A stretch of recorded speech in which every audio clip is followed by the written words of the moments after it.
Le monde ne me connaît pas encore. Alors c'est vrai que sur le coup, j'avais oublié que les personnes qui regardent ne savent pas que j'ai les cheveux rasés.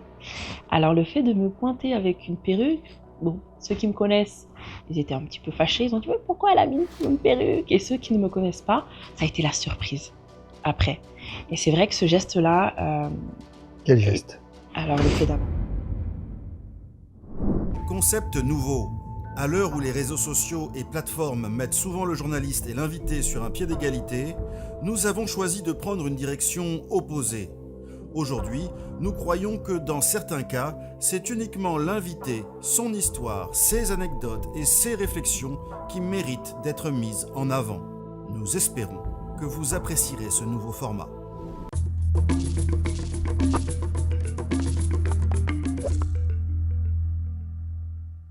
Donc ça fiait tout.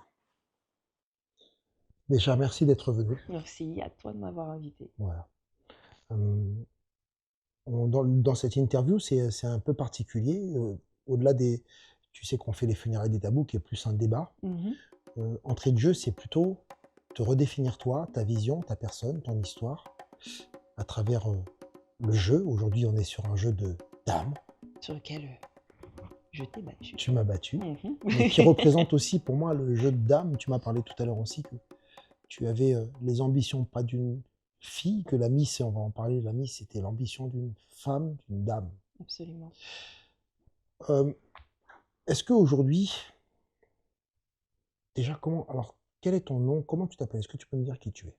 Alors, on va commencer par le début, par mon identité sociétale. Mhm, Je m'appelle Safietou Kabengele, j'ai 26 ans. J'ai vécu en Normandie, donc je viens de Normandie, j'habite actuellement à Paris. Je suis coordinatrice export, donc à côté de tout ce monde du showbiz dans lequel je suis. mhm, Donc je travaille dans le commerce international. mhm. Et au-delà de ça, je suis coach de Miss. Je coach des Miss à marcher, à aller dans le monde des Miss pour gagner leur titre et ainsi réaliser leurs rêves. Et récemment, j'ai été élue troisième dauphine de Miss Grand International, qui est le deuxième concours le plus suivi après Miss Univers. Et j'ai représenté la France à ce concours. Donc je suis Miss Grand France 2024. Ok, bon, maintenant que je me suis présentée en tant que telle, on va plus s'axer sur Safietou Kabengele, donc je me permets de déposer la couronne. Absolument. Donc sans apparat, sans quoi que ce soit. Absolument. Bon, je préfère garder quand même l'écharpe, on la garde quand même, c'est parce qu'elle est assortie aussi au La vêtement. robe au fond. Écoute, je suis vraiment... moi, je te découvre et pour ceux qui ne te connaîtraient pas, on t'a découvert à travers là un acte fort sur les réseaux. Est-ce que tu peux Oui. nous en parler? Alors cet acte-là a été réfléchi, mais spontané, je dirais.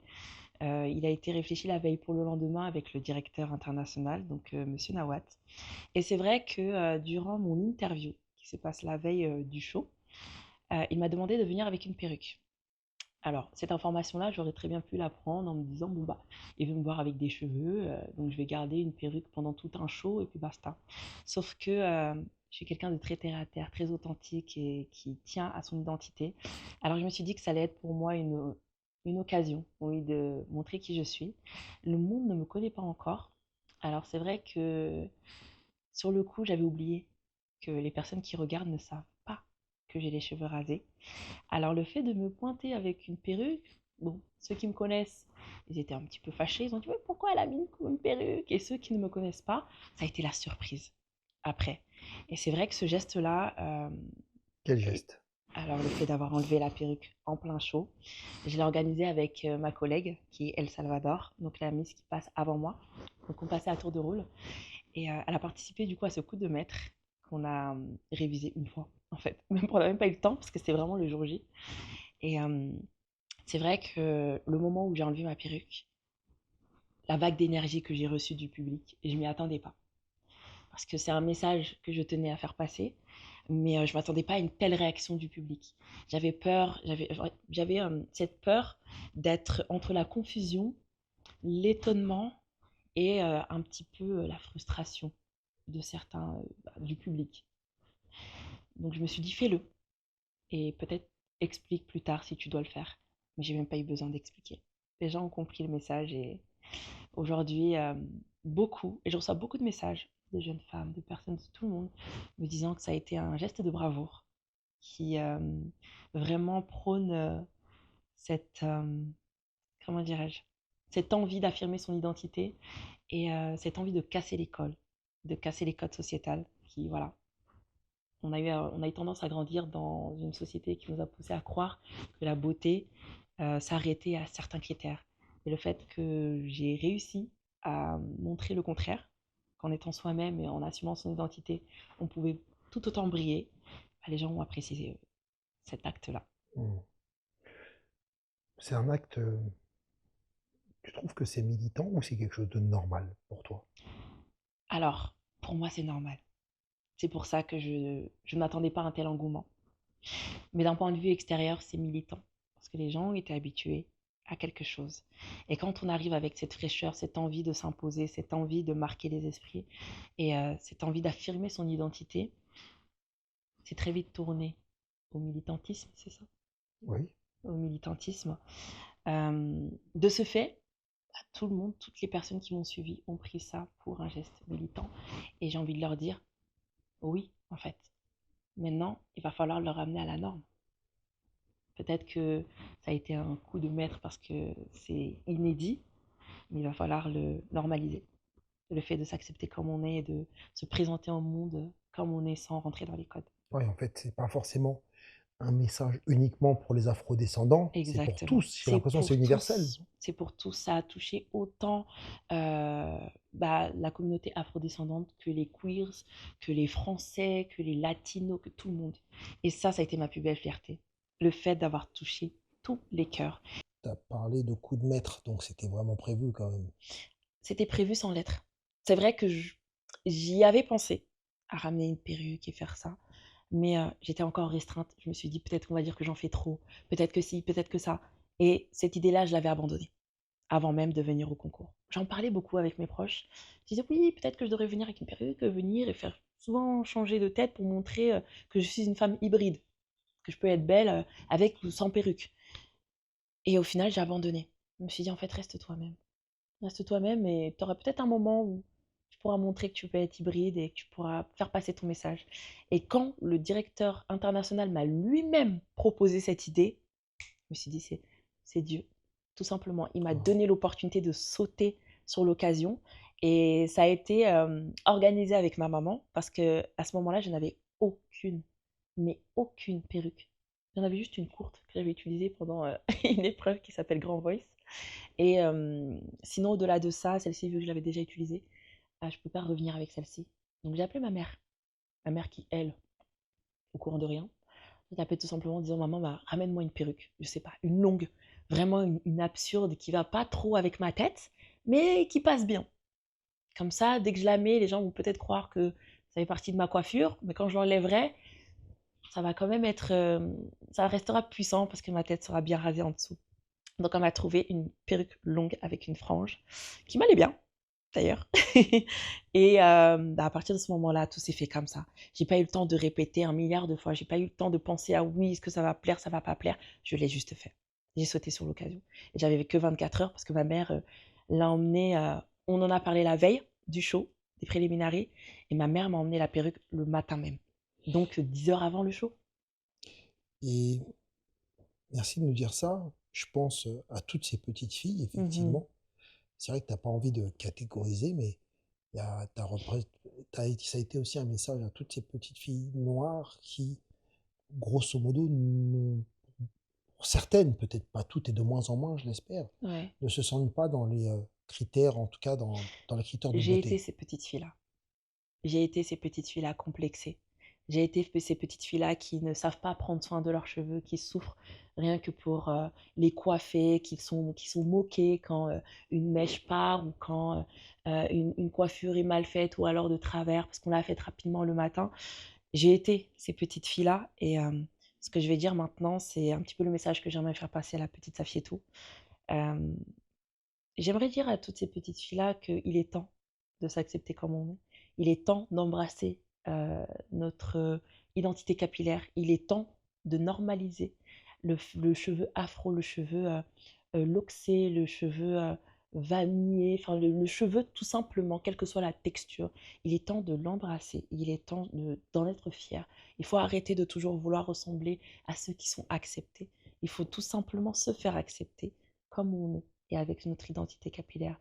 J'ai été, je suis passée par une, une période assez dure de mon enfance où j'ai été humiliée au collège. Lily. Ouais, j'ai été humiliée au collège parce que j'avais décidé de venir avec un postiche. Donc j'avais plaqué mes cheveux et vu que j'avais pas le temps de me coiffer, c'était une période où ma maman n'avait pas le temps de me coiffer. Donc je me pointais au collège avec un postiche et les gens voyaient que c'était pas réellement mes cheveux. Et un jour, lors d'une récré, il y a un garçon comme ça qui a décidé de m'arracher le postiche au milieu de la cour de récréation et j'ai été moquée par tout le monde. Et c'est vrai que c'est un événement qui m'a marquée. Et c'est à ce moment-là que j'ai commencé à détester mes cheveux. Et c'est bête, hein, parce que je ne savais pas en prendre soin. On n'avait pas d'advertising pour savoir comment, un tutoriel pour savoir comment en prendre soin. On était obligé de se reposer sur nos mamans qui avaient justement cette culture du cheveu, mais elles n'avaient pas tout le temps de soit payer une coiffeuse, soit nous coiffer. Donc c'est vrai que je m'en voulais de ne pas savoir en prendre soin. Et au fur et à mesure du temps, bah, j'ai négligé mes cheveux. Je les cachais tout le temps sous des coiffures. Je ne sortais plus avec mes cheveux naturels. Et je dirais que le moment où j'ai rasé mes cheveux, c'est un moment où j'ai purement réfléchi. Je me suis dit, ok, avec quelle coiffure tu te sens le mieux? Bah, aucune. Ah, parce que tout simplement, tu cherches à les cacher. Tu n'arrives pas à en prendre soin. Et à un moment donné, j'ai commencé à les plaquer, juste pour voir ce que ça donnait, en fait, de ne pas avoir de cheveux. Et j'ai plaqué mes cheveux, je pense, pendant 2 semaines. 2 semaines et j'aimais ça. Parce que ça me prenait pas de temps, c'était pas une prise de tête à coiffer ou quoi ou qu'est-ce. Je prenais mon peigne, je mettais du gel, je plaquais mes cheveux et je me trouvais jolie. Je me trouvais plus jolie comme ça, avec mes cheveux naturels plaqués, qu'avec des vanilles, un tissage ou quoi ou qu'est-ce. Et ça, c'était mon avis. C'était ma perception de ma beauté. Et pourtant, je voyais mes sœurs, je les trouvais magnifiques. Et elles venaient avec des coiffures incroyables tous les mois. Et moi, malheureusement, je n'avais pas les moyens ou vraiment le temps de pouvoir me coiffer autant de fois qu'elle le pouvait. Donc, sachant que je suis l'aînée de ma famille, donc je n'ai pas de grande sœur, je n'ai que des Wow. petits frères. Ah, Ouais. Et ok. c'est au moment où il y a eu cette grosse opération que j'ai subie, que j'ai décidé de me raser les cheveux. Ok. On va y arriver. Va pas trop vite. Euh, Je saute un petit peu les étapes. oui, Ouais. bah, on sent que le discours, tu maîtrises. Tu as fait beaucoup d'interviews ensuite après ça, j'imagine. Surtout que je parle avec le cœur, parce Voilà. qu'aucune interview se ressemble en réalité. Donc, Ok, ok, ok. c'est mon Euh, histoire. Il n'y a c'est pas ton histoire, de... effectivement. Ouais. Mais au-delà des cheveux, Ouf! moi, je vois plus que le cheveu, c'est la pointe de l'iceberg, si tu veux. Ça a été la pointe de C'est l'iceberg. s'aimer soi-même. Ouais. C'est au-delà. On parle plus du. Tu me parles de ça, non? Je pense que c'est l'être en soi. C'est parfois, est-ce que on n'est pas. Mais c'est un début. Parce que c'est vrai que ma taille faisait partie aussi de mes complexes. Ma couleur faisait partie de mes complexes. Mais comme tu l'as dit et tu l'as si bien, on va dire, exprimé, ça a été la pointe de l'iceberg. C'est vrai que j'ai beaucoup souffert aussi de ma différence, on va dire entre guillemets, du fait que je sois la plus grande du lycée et du collège, le fait que je fasse partie des seules familles noires de ma ville. Ah oui, t'étais en Normandie. Ouais, j'étais en C'est quoi Normandie. la ville? J'étais à Aubois-Gaillon. Aubevoie-Gaillon dans le département de l'Eure. Mais aujourd'hui, on va là-bas, énormément des familles venant de toutes les cultures. C'est vrai qu'à l'époque, un peu moins. Avec les familles afrodescendantes se focalisaient sur les grandes villes. Oui, bien Et sûr. moi, en fait, j'étais dans les petites villes. J'ai grandi dans la Normandie, enfin, dans une Normandie très paysanne quand je suis arrivée, enfin, quand j'étais dans ma... enfin, j'ai grandi dans une Normandie très paysanne, plus jeune, maternelle, primaire. Et après ça, oui, c'est après primaire, collège, où j'ai emménagé dans une ville un petit peu plus grande. C'était pas une grande ville, c'était pas Rouen. À Rouen, par contre, on trouvait voilà, beaucoup plus de Oui. familles. Et ça se euh, passe comment dans un petit.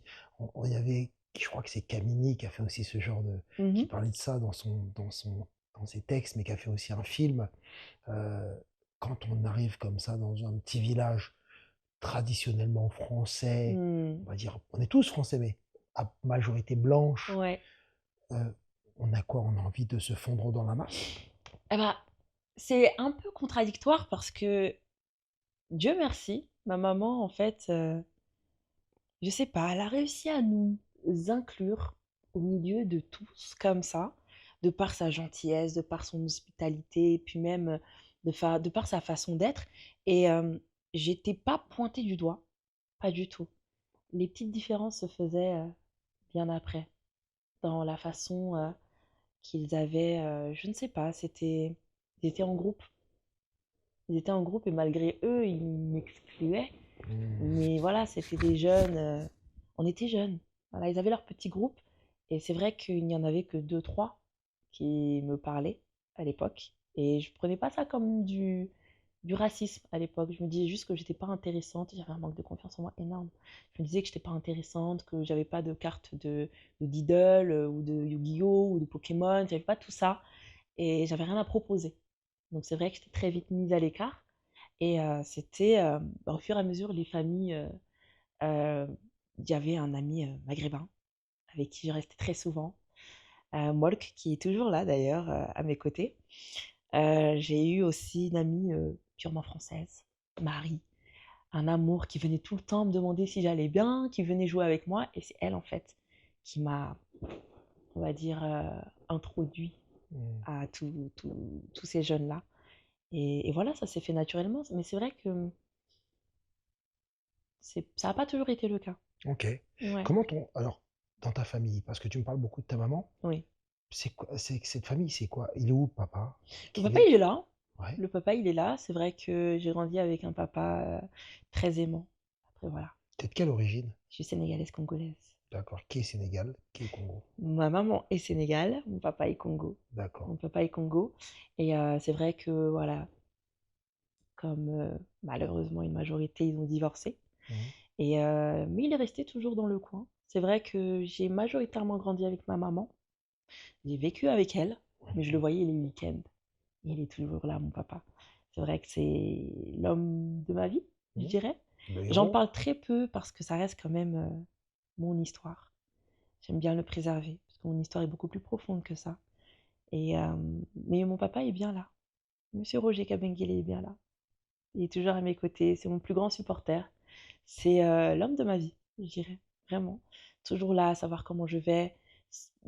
Toutes les fois où je me sentais rejetée, j'allais vers lui aussi. Il avait toujours les bons mots. Il avait toujours les bons mots pour me dire, écoute ma fille, ne te sens pas rejetée, ils sont juste maladroits, ils sont juste comme ci, ils sont juste comme ça. Et puis c'est tes amis, t'inquiète pas, il faut du temps. Et ouais, il a souvent été les bras vers lesquels je me tournais quand je Hmm. pleurais, en plus de ma maman. D'accord. Ma maman était plus dure à l'époque, hein. Oui. Elle était plus dure. Ouais.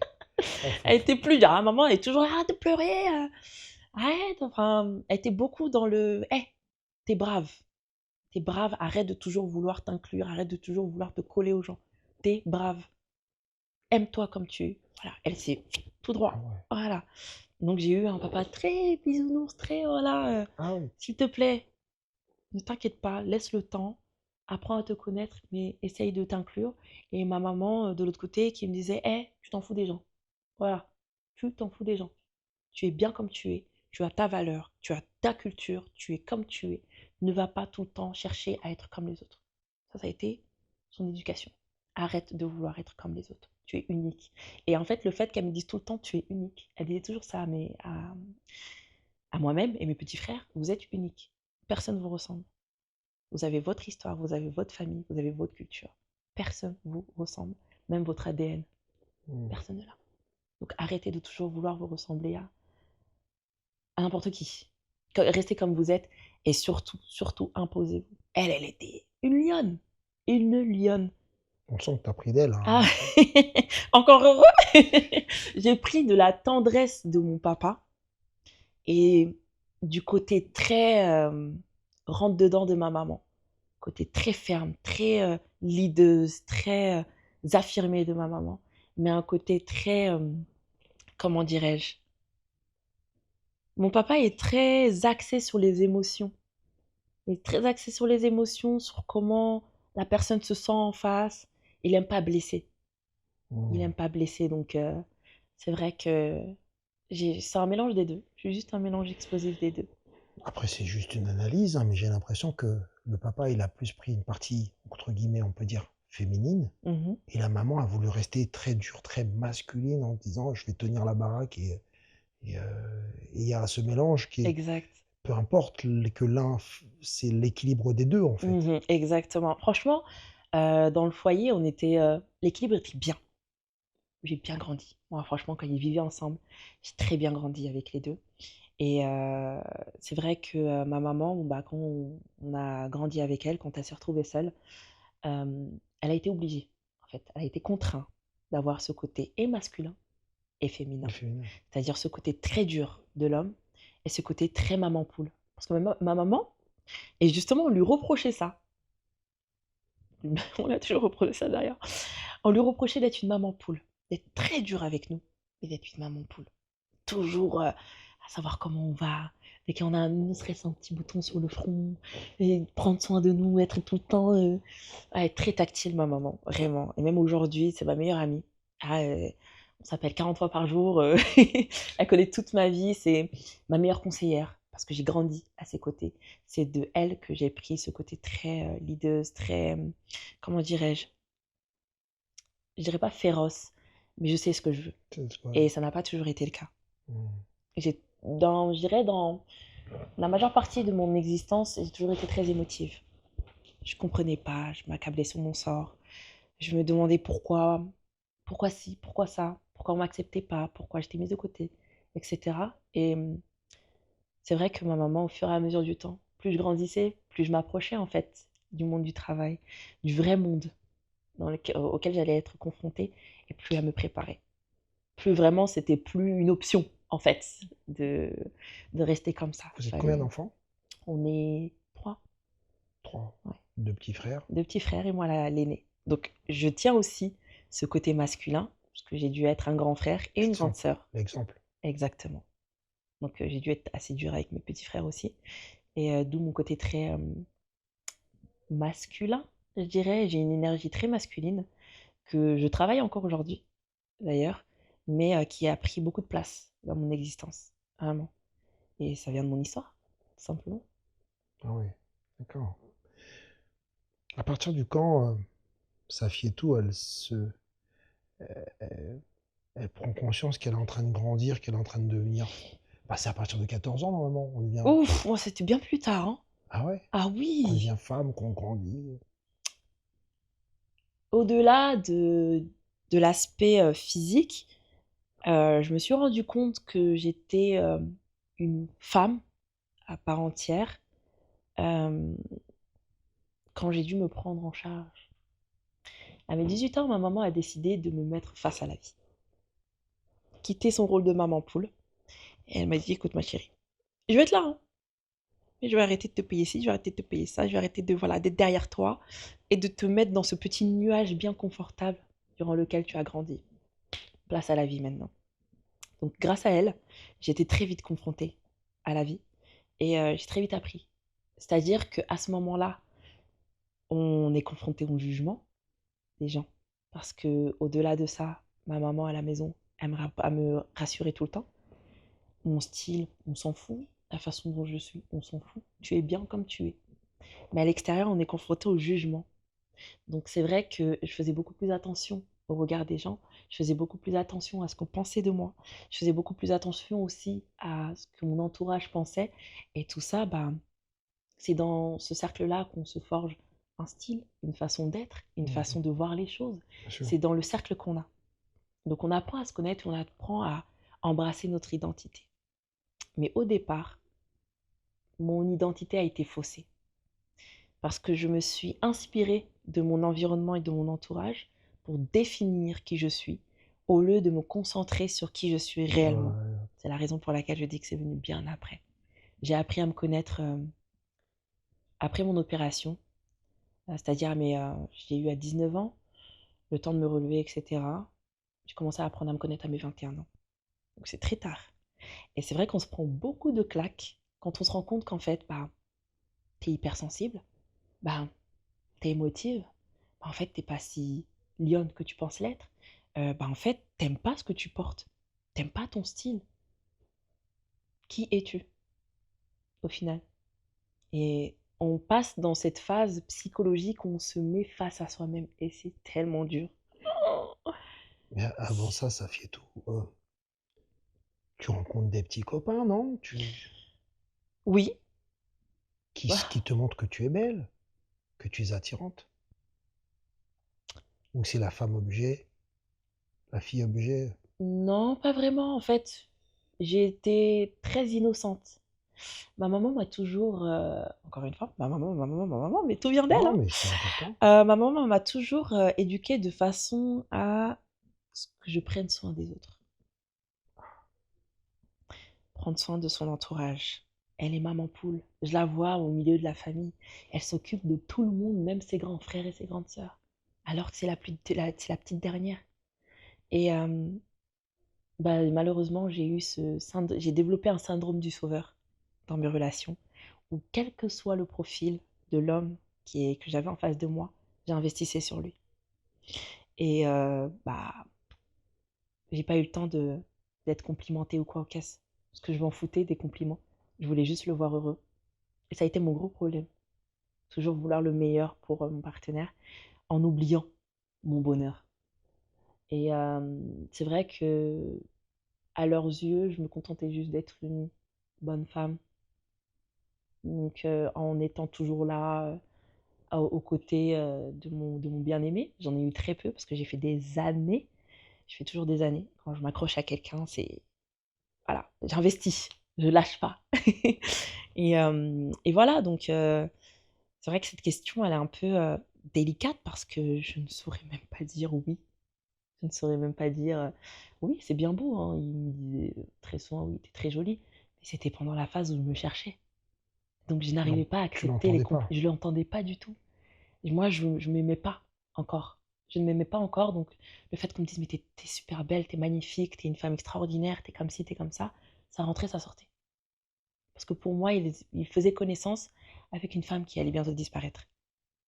C'est ce que j'avais en tête. Donc, Ok, parce que là tu m'as décrit aussi un phénomène qui se passe avec des filles, mais aussi des garçons, mhm. qui sont parfois les aînés de la famille, ou parfois même les derniers aussi, à qui on demande de s'occuper, occupe-toi de lui, occupe-toi d'un tel quand C'est tu notre rentres. rôle. C'est notre rôle. Et Est-ce, c'est pour ça qu'on est les plus durs au final. est-ce qu'il n'y a pas un effet pervers derrière ça aussi parfois? De s'occuper des autres, c'est bien, mais ensuite on oublie de s'occuper de soi-même. Ouais, c'est là où on doit faire la part des choses. C'est-à-dire que j'ai mis du temps, en fait, avant de scinder le fait de s'occuper de ses proches, de ses bien-aimés, et en même temps de s'occuper de soi, de ne pas se perdre dans cette envie de prendre soin des autres. On a, je pense que jusqu'à un certain âge, on est habitué à toujours prendre soin des autres. Qu'on soit fatigué, qu'on soit frustré, qu'on soit dépressif, qu'on soit triste, c'est pas le problème. Le plus important, c'est ta famille, c'est tes proches, ton copain, c'est tes frères, c'est pas toi. Toi, ça viendra après. Tu te guériras plus tard, quand tu auras du temps. Sauf que le temps, on ne le trouve pas. Et bah moi, ce temps-là, ça a été après, du coup, ma fameuse période avec mon opération. Et c'est là où j'ai commencé à apprendre à me connaître, etc., etc., etc. Je ne veux pas faire de la psychologie de bas étage, mais j'aurais bien aimé avoir mon téléphone portable pour voir. Il y a des significations sur la maladie. On dit le mal a dit. Le Le mal mal, a dit. Mmh. en fait, quand tu es là, avec certains mots qui vont, tu peux regarder, si tu veux, la thyroïde, sur qu'est-ce que signifie la thyroïde. Et j'ai l'impression que tu n'exprimais pas, tu ne t'exprimais peut-être pas. Mhm. J'aimerais bien voir l'expression de qu'est-ce que la thyroïde dans la maladie, qu'est-ce que ça signifie, la thyroïde dans la maladie. J'ai un site là-dessus qui est très bon. Waouh. C'est dommage, j'ai pas mon téléphone, je te le donnerai tout à l'heure. Et est-ce que justement, t'as pas passé trop d'années à te taire, à faire en sorte que tu t'exprimes pas, Mhm. et qu'à un moment donné, ben, parfois, il y a des mots Mhm. qui nous arrivent, qui signifient, qui veulent dire quelque chose. Toi, la thyroïde, est-ce que quand je t'en parle là, tu me dis waouh, et c'est vrai que, est-ce que ça te parle Alors, je disais waouh parce que bah, j'ai subi une thyroïdectomie totale. Suite à une glande, en fait. Ma glande a commencé à être encombrée de kystes et de nodules à partir de mes 11 ans. Et bizarrement, c'était juste après le divorce de mes parents. Donc, ma thyroïde a commencé à être prise de tout plein de kystes et de nodules. On ne pouvait pas m'opérer. J'étais très jeune. Et du coup, j'ai dû attendre jusqu'à mes 19 ans pour qu'on me l'enlève totalement parce qu'elle commençait à être elle commençait à être Dysfonctionnel? dysfonctionnelle exactement. Donc, c'est pour ça que ça me touche un petit peu parce que ça a un lien, quoi, en fait. Ouais, ouais. Écoute, très bien. Euh, pour qu'on aille un peu plus vite, effectivement, là, on a parlé de la famille. Laisse-moi aussi maintenant reprendre aussi un peu mes esprits. Je t'ai Euh, chamboulé à ce point? oui, non, mais j'avais mon petit fonctionnement. Ouais. La prise de conscience. Tu as eu une prise de conscience, effectivement. Donc, tu as eu cette maladie. Cette maladie, pour toi, elle a été. Tu la vis comment? Très dur. Ça allait très vite. Ça allait très très vite. On entend des mots en fait de l'endocrinologue qui sont très durs pour une jeune femme de 18 ans. Euh, les mots cancer, les mots pas possible d'avoir un enfant, des mots dysfonctionnement, des hormones, des mots très durs. Et tout ça, c'est des cas extrêmes, bien entendu, mais ça traumatise une jeune femme. Donc c'est vrai qu'après l'opération, j'ai été très complexée parce que la cicatrice en fait était très visible. Et en tant que femme noire, on cicatrise très mal. Donc ces regards, c'était en plein été. Enfin, même en été, en fait, j'ai été opérée en avril, un truc comme ça. Et j'ai commencé à sortir de chez moi 2 mois après. Tellement j'avais perdu ma voix, déjà. J'avais perdu ma voix. Mes hormones, ils allaient dans tous les sens. Quand on touche à la thyroïde, on touche aux hormones. On touche au fonctionnement un petit peu de tout le corps. Parce que la thyroïde a un petit peu la plaque tournante du cœur, des poumons, des infos, en fait, qui partent dans tout le corps. Donc, saut d'humeur, dépression, tout plein de trucs qui passaient. Et ça a été très dur. Pour me réguler, il m'a fallu 2 ans. Donc, ça a été très compliqué. Euh, Sentiment d'être incomprise tout le long. Sentiment d'être jugée lorsque j'exprimais mes émotions, qui, selon les personnes, étaient excessifs. Euh, Incompris, enfin des émotions qui étaient incompréhensibles, qui étaient trop, qui étaient dures à comprendre. À partir de ce moment-là, on se dit, bah en fait, qui va me comprendre? C'est à partir de quand que tu t'es rasé les cheveux? Excuse-moi, Ah ça. oui, juste avant l'opération. Ouais. Juste avant l'opération. Ça a été mon moment où je me suis dit, allez, là, à partir de maintenant, interdiction de vouloir ressembler à qui que ce soit. Sois toi, et à partir de maintenant, apprends à te connaître. Ça va être dur ce que tu vas traverser. Ça va être très dur. Tu vas le vivre seul, avec très peu de personnes. Ta maman, ton papa, tes frères, tes petits frères, tes quelques amis. Mais il va falloir que tu traverses cette phase. Et cette phase-là il y a eu beaucoup de rebondissements ces 2 années-là en plus. Donc, ouais, j'ai coupé petit à petit. Au départ, c'était que les côtés. Puis j'ai commencé à raccourcir au milieu. Puis j'ai commencé à égaliser. Et je fais des teintures, des waves. Et j'ai tout rasé. C'était progressif. C'était pas d'un seul coup. C'est vraiment. J'ai appelé mon ami 2 jours avant. 2, 3, non. Une semaine avant mon opération. À minuit. Non, il était 23h. Je l'ai appelé, j'ai dit, il faut que tu me coupes les cheveux. Un ami barbeur. Hein. La première chose qu'il m'a dit au téléphone, c'était, mais t'es malade ou quoi? Couper tes cheveux, toi? T'as vu l'heure? Va dormir. J'ai dit, non, non, non, j'arrive chez toi. Il habitait à 10 minutes de chez moi, à Rouen. Je débarque chez lui, il voit que je suis très sérieuse. Il me regarde, il me dit, t'es sûre? Pas faire marche arrière. Je dis, j'ai jamais été aussi sûre. Et en fait, c'était juste après un moment où j'avais beaucoup pleuré. J'avais énormément pleuré, j'étais seule chez moi. J'avais une coloc, elle n'était pas là.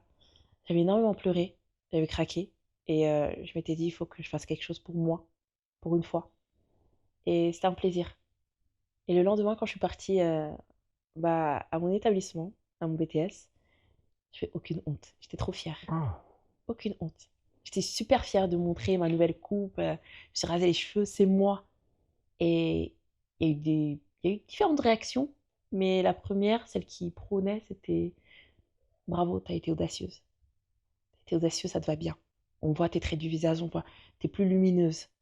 T'es plus cachée sous tes braids ou tes. On voit tes traits du visage, t'es toute belle, t'es toute. Et là, je me suis dit, oh, c'est trop bien.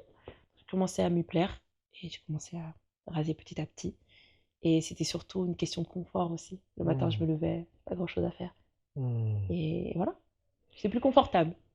Comment t'en arrives à aborder, à se dire, bon, bah maintenant, je suis belle, je vais aller dans le concours de celles qui sont les plus belles. Et bah franchement, c'est oppressant parce que avant de partir, on regarde les profils de toutes les candidates. On se dit, mais c'est des bombes atomiques. Mais comment t'arrives là-dedans? Comment? On m'a jeté dedans.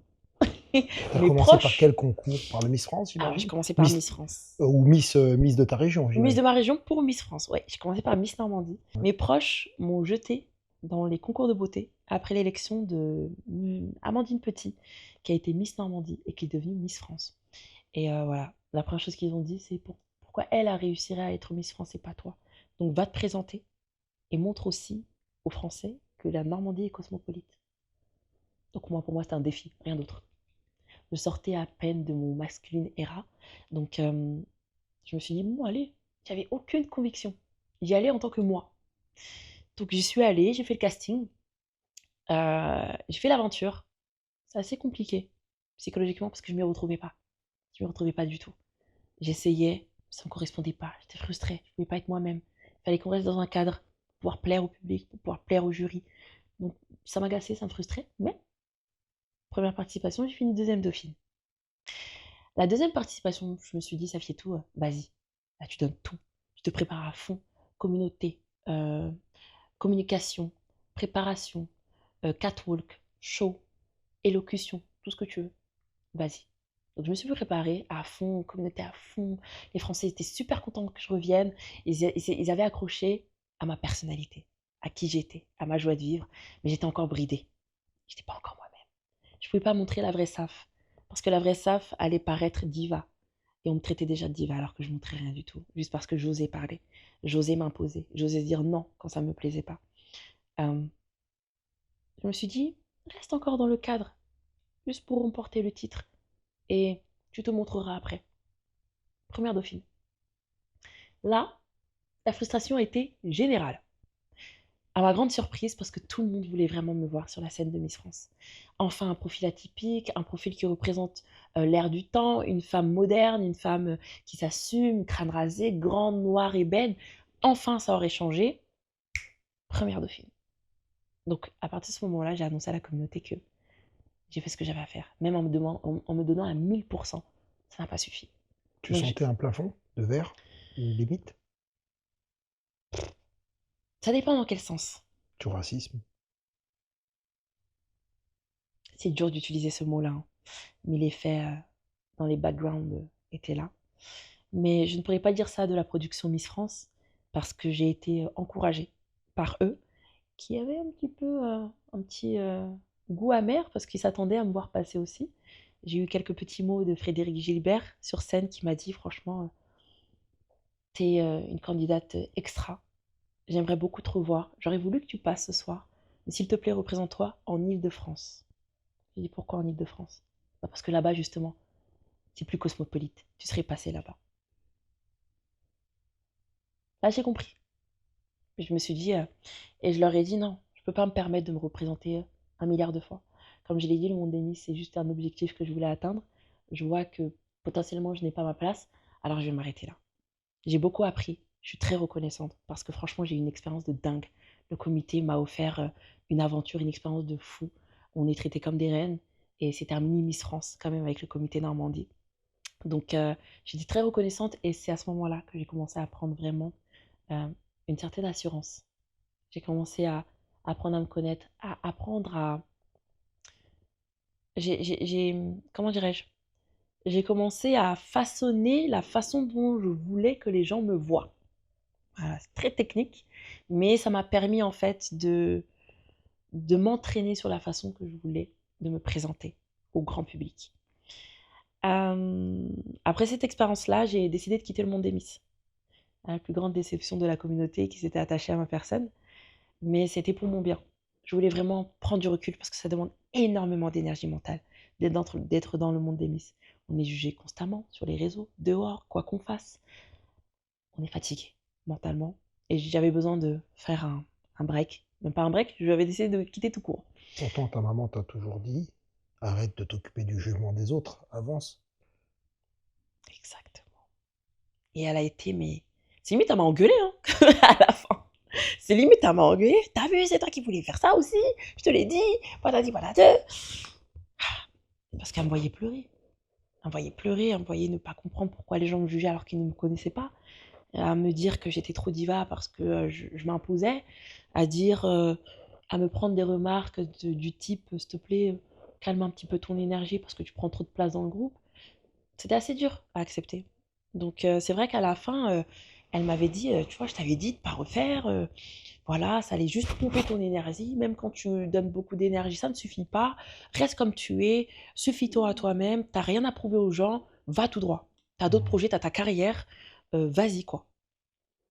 Donc j'ai décidé de quitter. Et à partir de ce moment-là, ça a été tout bête. On est venu me chercher.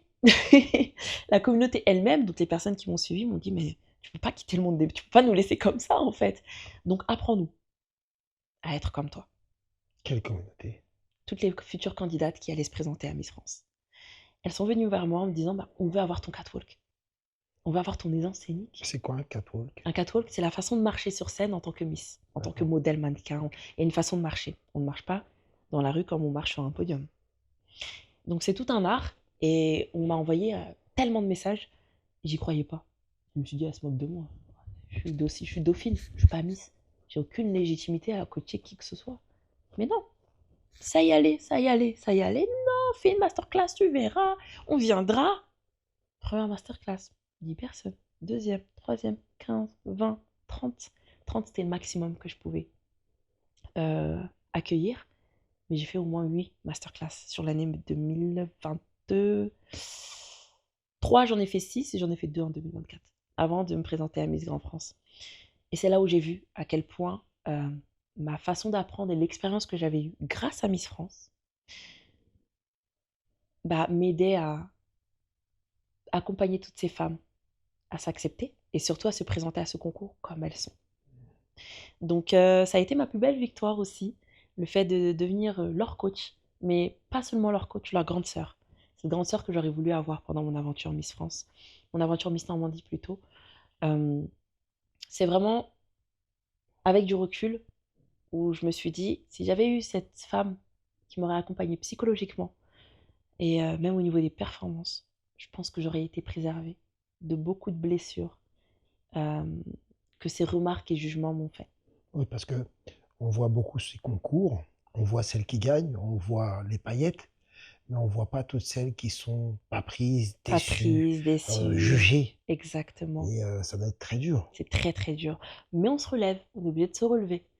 Et moi, c'est vraiment grâce à mon entourage que je me suis très vite relevée. D'accord. Très très vite. Ils m'ont dit, mais regarde-toi. Et alors, tu te relèves pour aller où alors? Pour faire quoi? Tout droit.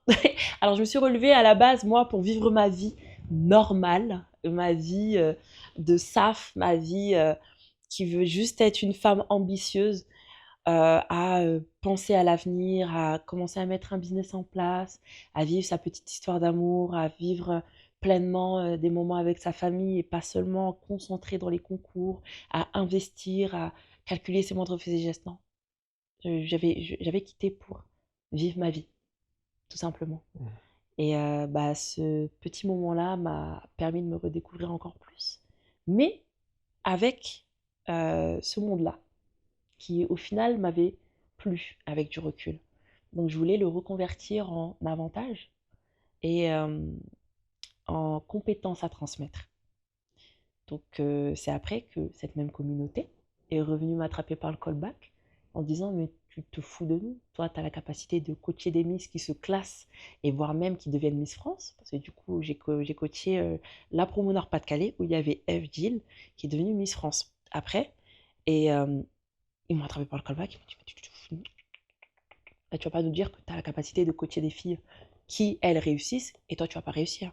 Donc, tu vas aller à l'international. Vu qu'en national, ça ne passe pas, tu vas aller à l'international. Et on est persuadé que tu vas faire un carton. Moi, au départ, laissez-moi tranquille. Je suis très bien là, comme ça. Je suis avec mes muses, je suis avec toutes ces jeunes femmes que j'accompagne. Ça me rend heureuse de les voir épanouies et de les voir réussir comme ça, quel que soit le domaine, que ce soit Miss, mannequin, la vie de tous les jours, parce qu'il y en a beaucoup qui venaient me voir juste pour apprendre à marcher sur des talons et prendre confiance en elles. That's it. Donc moi, ça me suffisait de faire du bien aux autres, de prendre soin des autres, encore une fois. Ça vient de mon éducation. Donc j'étais bien dans ma Mais bulle. comment on aborde Miss Grand International? On envoie un courrier, une photo, on dit coucou, on Non. envoie ses mensurations, parce qu'on se dit Miss Grand, c'est grand comme grande. Ouais, tous les Français pensaient ça au départ. Tu Le mesures, peu de Français. tu mesures combien d'ailleurs? 1m84. D'accord. À Comme- plat, sans talons. Ah ouais, parce que moi aussi, je me dis, bah, moi aussi, je suis 1m84 et Non. je te vois bien au-dessus de moi, d'accord, c'est Oui, avec les sans talons. talons. Tricheuse. Ah bah, je triche tout le temps, il faut bien regarder les gens quand même. Hein, faut bien Et signifier la hauteur quand même. Mais sinon, mis à part ça, comment on non, il y a un arrive sur casting. un casting, ok. Ouais, je connaissais pas du tout Miss Grand International à la base. Les comptes pageantry, donc les comptes fans de Miss, m'ont parlé de ce concours en disant ce concours-là, il est pour toi. Parce que tous les concours qui existent, c'est le seul concours qui met en avant la personnalité des Miss. Donc moi, je me renseigne, je me dis allez, je vois que ça me correspond un peu plus. Donc on tente. Pareil, le comité Miss Grand Miss Grand France, qui m'avait contacté plusieurs fois dans l'année 2023, j'ai refusé les 3 fois. La dernière, fin d'année, j'ai dit ok, pourquoi pas tenter. Donc j'ai tenté ma chance, on était 20 filles à prétendre à ce titre, et j'ai gagné. Parce que j'avais une communauté de dingue derrière qui m'attendait et qui ont dit là, cette fois-ci, tu passes, il n'y a pas moyen, tu vas tout droit. Et nous, derrière, t'inquiète pas, on s'occupe d'eux. Tu s'occupes de tout, tu s'occupes de rien. Ils ont fait toute ma communication. Ils ont fait quasiment, mais toute ma communication internationale, c'est eux qui l'ont faite. Ils ont dit cette fois-ci, on va pas la laisser passer elle. Et c'est eux Est-ce qui m'ont que cette poussé. communauté, quand tu dis communauté, c'est quoi? C'est les personnes qui me suivent depuis Miss Normandie tome 1. C'est toutes les personnes qui m'ont connue et qui m'ont suivi sur Instagram et qui m'ont accepté comme je suis depuis le départ.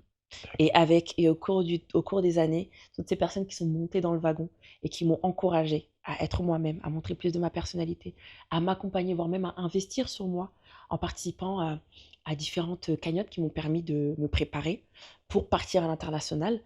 Et toutes ces personnes-là, je les appelle ma communauté. J'aime pas les appeler mes fans parce que j'aime pas ce mot-là. D'accord. C'est ma communauté parce que je considère qu'on est une équipe. Ok. Et c'est grâce à eux que je suis là. Et c'est pour eux que je suis là. Donc, c'est eux ma communauté. Ah, génial. Et quand tu me parles de ton tempérament, j'ai l'impression que t'es invivable. Ou soit que t'es invivable. Non, mais c'est vrai. J'ai l'impression que t'as moi, je vois une fille qui parle bien, qui s'exprime normalement. Soit les Miss sont vraiment des huîtres, elles ont rien dans le cerveau et que ce sont des. Soit à un moment donné, tu dois vraiment. C'est quoi? T'as des fouets? Qu'est-ce qui se passe? Alors, T'as quoi comme tempérament de si extraordinaire que ça pour qu'on se dise, bon, faut aller là où on peut supporter les gens comme toi? j'ai un tempérament, je dirais, plus commun. J'ai un tempérament plus commun envers lequel on se reconnaît beaucoup. C'est-à-dire quand il y a quelque chose que j'aime pas, je le dis. Quand il y a quelque chose que j'aime, je le dis. Quand il y a quelque chose que je veux faire, je le fais. Mais ça, c'est normal. Exactement. Et quand j'ai envie de rigoler, je rigole aux éclats. Je ne rigole pas en non, je rigole aux éclats. Quand j'ai envie de faire des blagues, je fais des blagues. Donc les Miss France, c'est ça. Si on ne peut pas donc rire comme on veut, on ne peut pas dire ce que l'on veut. Indirectement, c'est ce que tu es en train de me dire là. Alors, pas vraiment. Une Miss France, en fait, est la femme des Français. Donc, elle se doit d'en avoir dans la tête. Elle se doit de s'exprimer correctement et avec un certain intellect. Elle se doit d'être présentable, mais très sage, pas extravagante. Elle ne doit pas tout le temps dire ce qu'elle pense, parce que parfois, ses idées peuvent aller à l'encontre des Français. Ok. Tout simple. Pourtant, on voit des Miss, après on va avancer sur le Miss Grande, on voit des Miss aujourd'hui qui, je vois Flora Coquerel, Exact. qui veulent qu'on fait toutes des associations, Flora Coquerel pour les femmes du Bénin, Exactement. Sonia Roland Ouais. pour le Rwanda, qui se sont affirmées, qui ont affirmé leur identité. Après leur année de Miss France. Sous Miss France, je pense qu'elles sont avec l'équipe. Donc, elles ont vraiment une manière d'être, une manière de paraître. Il faut vraiment correspondre à l'image que l'organisation Miss France veut véhiculer d'une Miss. Tu as dit quelque chose, ça m'a sonné à l'oreille. Tu as dit soumise France. Non, sous Soumise. Miss France. Mais elles sont soumises aussi. On est toutes soumises à une organisation. Comme moi, je suis soumise Ah, à mais Miss celle-là, Grand. apparemment, elle laisse, par contre, elle Elle, laisse elle aller. laisse beaucoup de place. Elle laisse apparemment, elle laisse la place au Après, c'est vrai tempérament. que le mot soumission est très dégradant.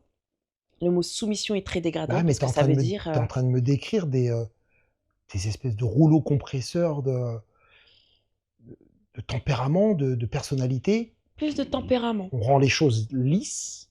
Il le faut bien. Il le faut bien. Faut pas prendre de risques à prendre une femme qui peut faire des polémiques en juste exprimant ses idées. Par exemple, quand on va sur un plateau télé, est-ce qu'on peut être libre de dire tout ce qu'on veut? Oui. Bah, je vais dire non, puisque tu me regardes d'une façon. Tout dépend du plateau. Tout dépend du plateau. Parce qu'on a une image. Mais un t'as truc des tout bête. valeurs. Un truc tout bête.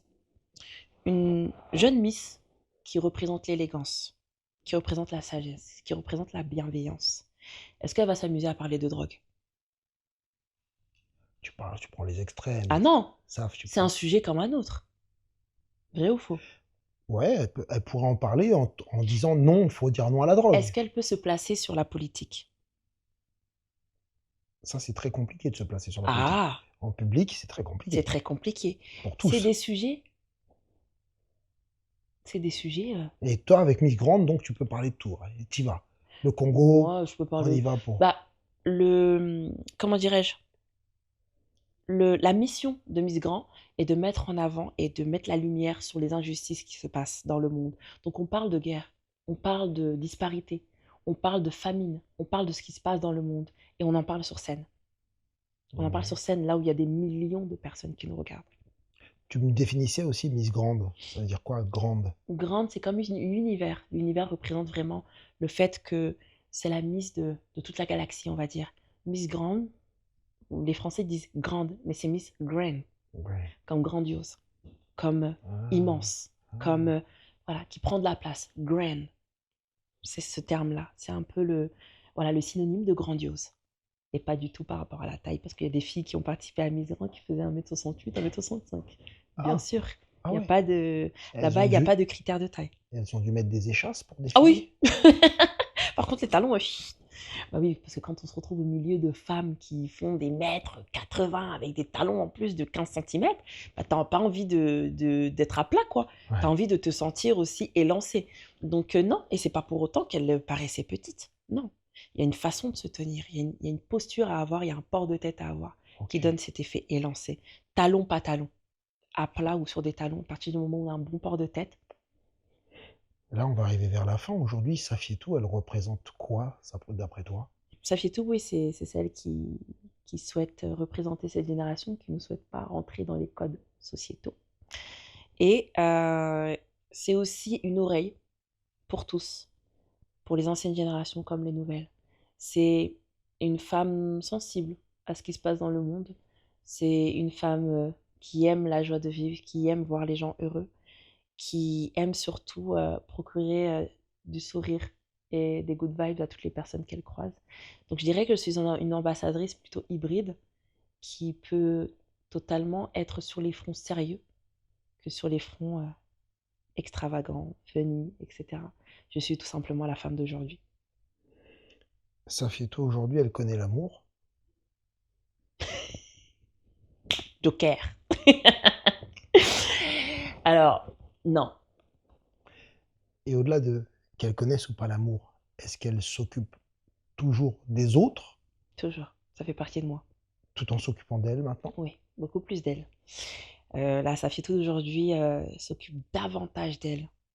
Même si ça fâche les gens, elle n'en a plus rien à faire. C'est son bien-être avant celui des autres. Avant, c'était beaucoup le bien-être des autres avant le sien. Donc, je dirais qu'elle est beaucoup plus en accord avec elle-même.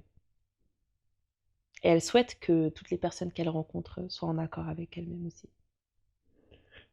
Un jour, Safietou, elle veut avoir des enfants, un jour? Oui, C'est mon rêve.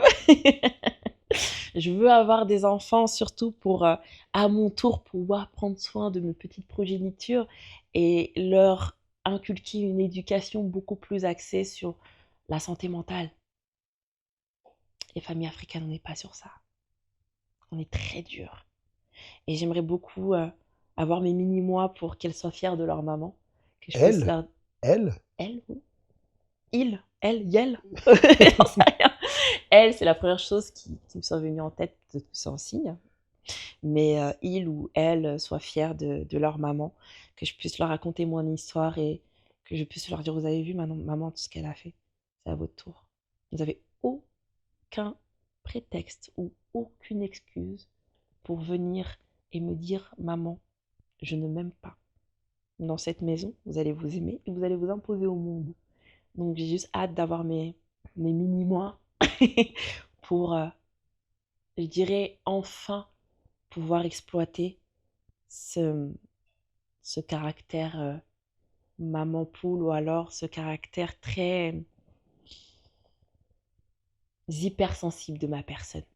Ce côté de ma personne qui aime prendre soin des gens, mais qui aujourd'hui se restreint de trop leur donner pour être blessé. Sauf que quand on a des enfants, c'est un amour inconditionnel. On leur donne tout. Et je pense que ça va faire du bien à mon être intérieur qui recherche que ça, prendre soin de quelqu'un inconditionnellement. ça me vient comme ça en tête, mais il y a ce côté sénégalais, Mhm. Congo, et surtout Mhm. Sénégal. Au Sénégal, la polygamie est reconnue. Ouais. Comment tu te positionnes, toi, par rapport à ça? C'est libre à chacun. C'est autorisé à l'homme, mais c'est libre à chacun. Euh, Après, c'est vrai qu'en tant que moi, je dirais même pas en tant que femme, en tant que moi avec mes valeurs et surtout mon caractère, je ne me mettrai pas dans une relation polygame. Déjà, je pompe beaucoup d'énergie à moi toute seule. Donc voilà, après, c'est vrai que la polygamie a été beaucoup biaisée dans notre nouvelle génération. On se dit, voilà, on a juste le droit d'avoir plusieurs femmes pour éviter de tromper. Alors que quand on demande à avoir plusieurs femmes, on doit avoir les moyens de leur donner à chacune, à part égale, leurs besoins. Si une veut une maison, l'autre doit avoir une maison. Si une veut un appartement, l'autre doit avoir un appartement. Si une veut une voiture, l'autre veut une voiture. Si une a le frigo plein, l'autre doit avoir le frigo plein. C'est ça la vraie polygamie. C'est d'avoir la capacité de subvenir aux besoins de la femme dans son intégralité. Et ce n'est pas juste collecter des femmes pour qu'elles s'occupent de la maison, s'occupent des gosses, s'entraident pour justement rendre la vie plus simple à l'homme. Ce n'est pas ça la polygamie. Ah, c'est étonnant, il y a une ambivalence dans ce que tu dis, parce que on sent la féministe parfois, Ouais, et là, il y a la féministe dit, bon, ok, on peut. Allons-y du moment que toutes les femmes sont respectées. soient respectées et bien traitées. Exactement. C'est tout ce qu'on demande, qu'elles soient respectées. Mais moi, personnellement, avec mes valeurs, je ne pourrais pas être dans une D'accord. relation polygame. Voilà, t'es une femme qui s'assume, qui veut s'assumer, Et qui prend ça- de la place aussi. qui prend de la place. Ça me permet d'arriver sur cette finalité, dans 10 ans.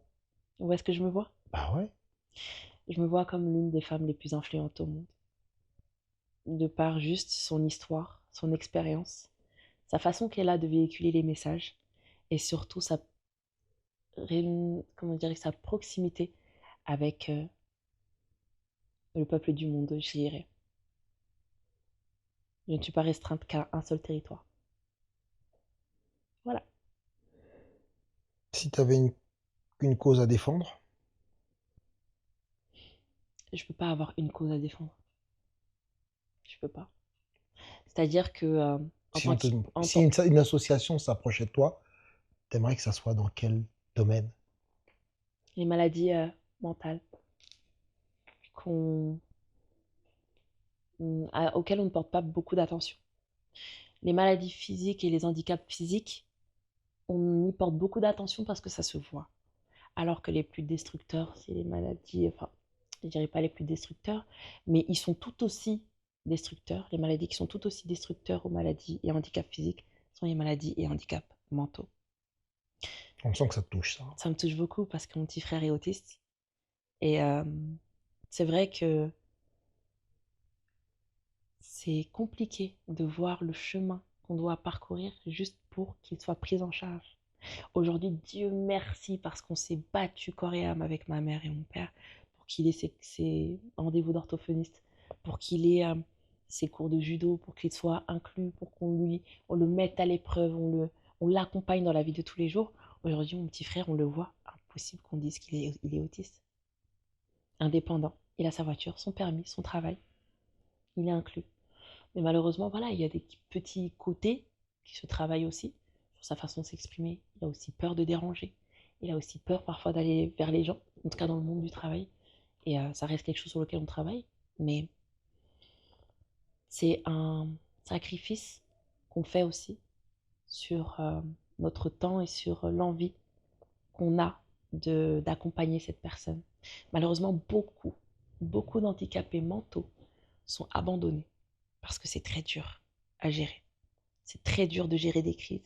C'est très dur de gérer des moments comme ça, spontanés, où on doit trouver des solutions, où on doit calmer l'enfant, où on doit l'accompagner, on doit lui faire comprendre les choses. Ça prend beaucoup plus de temps, ça nécessite beaucoup plus de patience. Et c'est pas tout le monde qui est doté de patience comme ça. C'est pas donné à tous. Et je dirais que si je devais défendre une cause ou des causes, ce serait celle des handicaps mentaux. C'est très important ce que tu dis là, et en plus de cela, est-ce qu'un enfant dans une fratrie qui est handicapé, qu'il soit mental, euh, n'amène pas le mot, comment je peux dire le mot, il n'amène pas des séquelles, des choses très dures que chacun de la famille va ressentir, va avoir. Oui, on est Et beaucoup plus empathique du monde. Ouais. Chaque famille qui a à ses côtés un enfant handicapé mental est très touchée et beaucoup plus empathique sur le comportement des gens à l'extérieur. Il se pose beaucoup plus de questions avant de juger. Parce que l'handicapé mental, on ne voit pas tout de suite qu'il est handicapé. ça peut être destructeur aussi pour la famille, la cellule familiale, ça. Il y a des parents qui se séparent parfois, non? Oui, parce que c'est très dur. L'handicapé mental, euh, c'est soit on embrasse son handicap et on accepte qu'il soit comme ça et on investit corps et âme sur cet enfant, soit ça dépasse nos expériences, nos espérances, ça submerge les parents ou la famille. Si ça les submerge, quand on est submergé, on se sent pas délaissé, mais on se sent en fait, on ne sait plus quoi faire. On ne sait plus quoi faire, on n'est plus en capacité de réfléchir. Quand on est Ouais, submergé bien sûr. par les émotions, par la situation, par tout, on prend des décisions drastiques. Et beaucoup d'handicapés mentaux sont très vite mis dans des centres pour que eux prennent soin d'eux. Parce que c'est très dur pour les familles. Et par exemple, moi, mon petit frère, hors de question qu'on me donne un organisme. Après, on l'a mis quand même dans une école spécialisée. Mais c'était avec plaisir que je l'accompagnais. Je faisais le trajet avec lui pour lui montrer la route, pour l'apprendre à faire du vélo, pour l'apprendre à utiliser un ordinateur, pour l'apprendre à aller faire les courses tout seul, à pas avoir peur des gens. C'était avec plaisir parce que c'était mon petit frère. Et j'ai été éduquée dans l'empathie aussi avec mon papa. Mmh. Donc ça a été, voilà. C'est pour ça que personnellement, je suis pas une personne qui juge. J'arrive pas à juger. J'arrive pas à être jalouse. J'arrive pas à me comparer. Parce que j'ai été mise dans un environnement où, du côté de ma mère, on m'a appris à m'accepter comme je suis. Et du côté de mon père, on a appris à faire attention aux autres. Mélange des deux. Bah écoute, merci beaucoup c'est plus qu'un entretien, c'est parfois même des confidences. Ça a été même Oui. parfois des confidences. Merci pour tout ça. Si tu avais un dernier mot à passer à ceux qui vont regarder cet entretien, ces confidences, ça serait quoi? J'espère que vous m'avez découverte un petit peu plus dans cette interview-là. Il y a de nouveaux détails sur ma vie, sur qui je suis, sur qui est Safietou. Et que ça a un petit peu cassé cette image de Miss and that's it. Une Miss a une histoire, une Miss avant tout est une femme avec une expérience, avec une famille, avec un parcours. Et je suis très heureuse d'avoir pu vous partager ça aujourd'hui. Et j'espère que ça nous rapprochera un petit peu plus.